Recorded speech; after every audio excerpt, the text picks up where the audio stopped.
La bonne nouvelle, c'est qu'on a une algue qui est microscopique, qui est un être vivant, qui est donc la spiruline, et qui absolument peut éradiquer la faim dans le monde, qui est absolument magnifique et qui a un goût exceptionnellement bon quand elle est fraîche. Mais la chose qui nous fait avancer un peu comme l'essence, notre moteur au niveau de l'organisme, c'est les protéines. Après, évidemment, il faut plein de choses, manganèse, le fer et d'autres choses, évidemment, pour avoir un équilibre parfait. Mais on a besoin de protéines pour avoir, je veux dire, ce dynamisme. Ben, disons que la carence principale qu'on voit dans les pays comme notamment l'Afrique, on a toujours une problématique de carence de protéines. On prétend qu'il y a trop d'humains sur la Terre, qu'il n'y a pas assez de nourriture, etc. On en entend, on nous rabat les oreilles depuis des dizaines d'années là-dessus. Pour donner un chiffre, il nous faudrait à peu près construire la moitié de la France en spiruline et on pourrait nourrir en protéines pures, végétales assimilables, 8 milliards d'habitants. Disons que jusqu'à présent, on cultivait beaucoup de céréales pour nourrir les bovins, ou n'importe quelle viande animale. D'ailleurs, d'une façon générale, on fournit et on cultive 70% de céréales dans le monde pour nourrir les animaux que nous mangeons ensuite.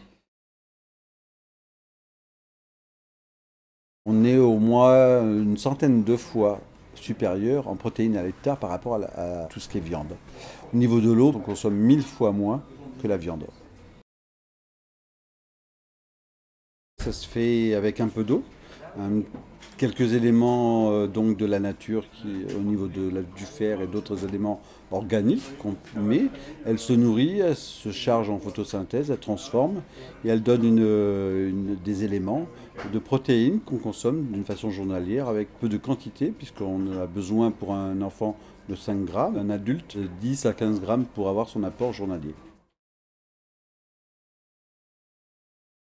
Il y avait donc en 1800 et quelques, il y a eu des explorateurs qui ne comprenaient pas comment certains Africains avec une forme assez exceptionnelle, alors qu'ils n'avaient rien à manger ou pour ainsi dire, alors qu'ils faisaient ça dans des petits bacs, hein, quelque chose de verdâtre qui était assez ragoûtant et qui avait une odeur, enfin des choses comme ça, et qui trouvaient ça étonnant qu'ils avaient quand même une certaine longévité de vie. C'est Monsieur Ripley Fox qui a, après-guerre, constaté les différentes carences dans le monde et les problématiques de faim dans le monde, qu'il a formé plein de gens, plein de scientifiques et de personnes, aussi bien dans la partie asiatique, où aujourd'hui c'est le premier et numéro un mondial avec plus ou moins une bonne qualité. Il y a la partie de l'Inde où il a formé tout ça et donc ça continue, il y a de très bonne qualité.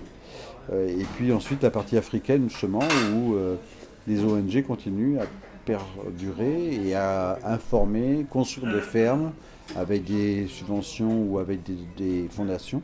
Et puis d'autres endroits justement où ils peuvent continuer sur les personnes qui sont malnutries ou en problématique de santé. Le frein premier de cette spiruline sèche, c'est qu'elle a un goût et une odeur.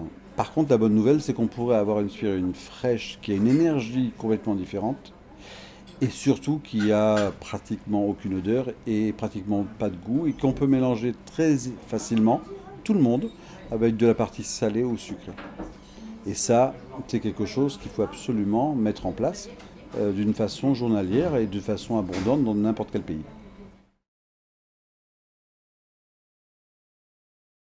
C'est vrai qu'on n'a pas l'harmonie gustative d'un bon steak pour certains qui sont absolument des personnes qui adorent la viande ou parce qu'on a été éduqué comme ça, donc qu'on n'a pas dépassé encore ce stade. Donc il n'est pas que gustatif, il est aussi familial, il est émotionnel, il fait partie des traditions, des religions, et donc c'est difficile d'accès encore, de dépasser encore ces statuts-là. Ça va venir, on est dans la tendance à passer certains caps, mais pour l'instant on n'a pas ça. On est dans un ordre général d'habitude, donc on a l'habitude de viande, on a l'habitude de festoyer ou de se réunir en famille, et ça va paraître bizarre d'avoir un petit plat de spiruline, etc., plutôt qu'une grosse poule. Et d'ailleurs, le truc français qu'on a, c'est la poule au pot, etc. On va pas le voir simplement une poignée de légumes et avec un peu de trucs verts dessus. Ça paraîtra abstrait pour plein de gens, mais progressivement, on va y arriver, quoi. Il serait quand même grand temps de pouvoir consommer une protéine vraiment très importante, végétale. pour arrêter à un moment donné d'être dans la consommation habituelle de la partie animale qui devrait être un peu plus respectée que celle qu'on a aujourd'hui. On a une protéine absolument pure, assimilable, végétale, qui peut résoudre toute la faim dans le monde, et c'est l'avenir.